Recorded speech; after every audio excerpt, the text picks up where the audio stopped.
একটি আইসক্রিম খেতে চাওয়ার বায়না চিরতরে পঙ্গু করে দিয়েছে ৬ বছরের মুসাকে।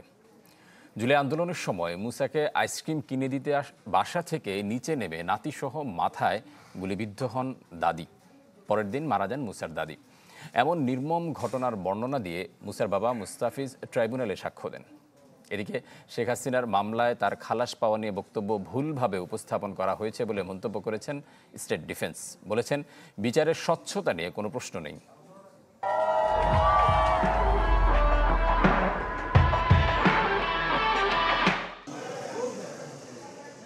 ছোট্ট মুসার স্বপ্ন ছিল পাইলট হওয়ার। এক নিমেষেই সব ওলটপালট।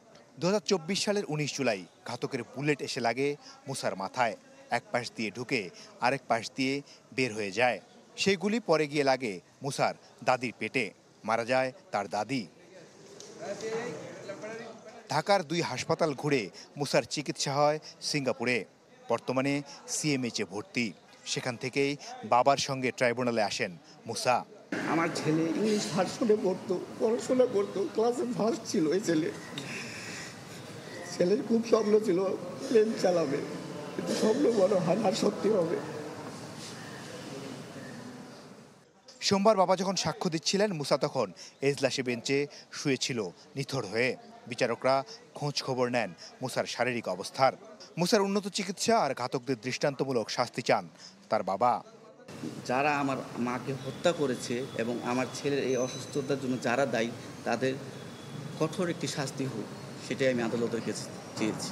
এই জেরার মধ্যে থেকে ফুটে উঠেছে যে এই যে 19 জুলাই এবং এর আশপাশে কয়েকটি দিন ঢাকা শহরে এই আন্দোলনে পুলিশ এবং তৎকালীন সরকারের বাহিনী কিভাবে নির্বিচারে নিরীহ নিরস্ত্র ছাত্র জনতার উপরে গুলি করেছে।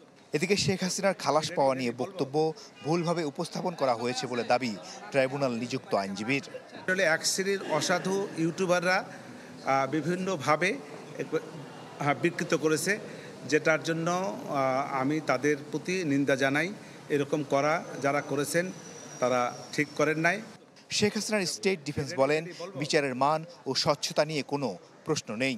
ক্যাঙ্গারু কোর্টের অভিযোগও ভিত্তিহীন।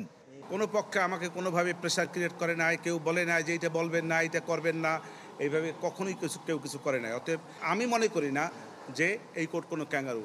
মাসুদুর রহমান, চ্যানেল 24, ঢাকা।